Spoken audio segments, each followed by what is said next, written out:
Welcome to The Explainer. Today, we're going to break down a powerful framework for navigating some of the absolute toughest decisions you'll face as a young person. Think of this as your guide to making the choices that will shape your entire future. Okay, so every single day, right, you're faced with choices that test your character. Do you just go with the flow and follow the crowd? Or do you stand your ground and forge your own path? This whole explainer is about giving you the tools to make the right call when it really, really counts. All right, let's dive right into the first big one, that pressure to experiment with drugs and alcohol. It's a super common struggle, and, understanding why it happens is the key to handling it with confidence. And what's so interesting is how all these reasons are tangled up together. Peer pressure, stress, just plain old curiosity, or maybe wanting an escape from problems. They all feed into each other. It's almost never just one thing. It's this combination of pressures that can feel totally overwhelming. And then there's this little voice, right? Just one try won't hurt, right? This is such a dangerous question we ask ourselves. It's this idea that one little experiment is no big deal. But listen, this is so often the first step down a path you really don't want to be on. Addiction rarely starts with a huge explosion. It starts with a whisper just like this. So here's the bottom line. That one moment of trying to fit in or satisfying your curiosity, it's just not worth risking your health, your grades, and your whole future. Doing the right thing means understanding that a small, seemingly tiny decision today can have consequences that literally last a lifetime. Now, let's switch gears and see how these challenges can be even closer to home. Because the pressures we face aren't just from our friends. A lot of the time, they can come from our own family. Your home environment is a really powerful force in shaping who you become. You know what I'm talking about, right? Whether it's intense pressure to get perfect grades, or feeling like your parents just don't get you, or dealing with constant conflict at home. It can feel like another massive test. And all that stress can lead to the temptation to look for comfort in all the wrong places. It's so easy to feel like your background totally defines you, that you're just stuck because of your situation. You might start thinking that because things are tough at home, you're automatically set up to fail. But is that really true? And this quote just hits the nail on the head. Your situation can be your motivation, not your excuse. Seriously, your background is your starting point, not your final destination. Doing the right thing means choosing to rise above your challenges, because your future, well, that's yours to define.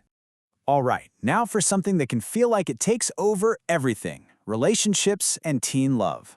This is a huge part of life for sure, but it comes with its own set of challenges, especially when you've got big goals for your future.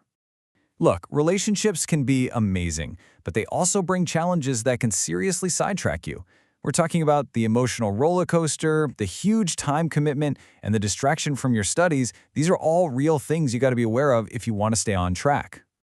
And you're going to hear this one a lot. People will say, it's just a normal part of growing up, so why fight it? And yeah, it is natural, but that doesn't automatically mean it's the best thing for you right now. Now, this is where it gets real, right? What's so great about this slide is its honesty. Doing the right thing sometimes means prioritizing your education and your long-term goals. It's about understanding that timing and maturity really matter. Okay, next up, that little device that's in your hand almost every second of the day. Social media. It connects us, it informs us, it entertains us. But the real question is, are you in control of it, or is it in control of you? Let's just break this down. On one hand, you can see it right here. It can be a powerful tool for learning and making positive connections. But on the other hand, it can easily become your master. We're talking about distraction, addiction, constantly comparing yourself to fake lifestyles and following harmful trends. The choice of how you use it is always yours. The pressure to just copy what you see online is huge. It's so easy to think that if everyone is doing it, it must be okay, or at least it's harmless. But here's the thing. Not every trend is a good one, and blindly following the online crowd is just as dangerous as doing it in real life. So the crucial point here is to think for yourself.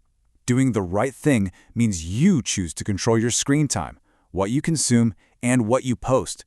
It's all about being a conscious user, not just a passive follower. So, after navigating all these pressures from friends, from family, relationships, social media, it all comes down to one fundamental thing. No matter what the situation is, the power is always in your hands. It's really about adopting this specific mindset. First, think beyond right now. Think long term. Second, know what you stand for. Decide what your values are. And third, own your actions. Take full responsibility for every single decision you make. This isn't about being perfect. It's about being responsible. And that's the ultimate takeaway. The small, difficult choices you make every single day to do the right thing, to say no, to focus on your goals, to rise above your circumstances, those are the choices that build the future you actually want. The power is yours.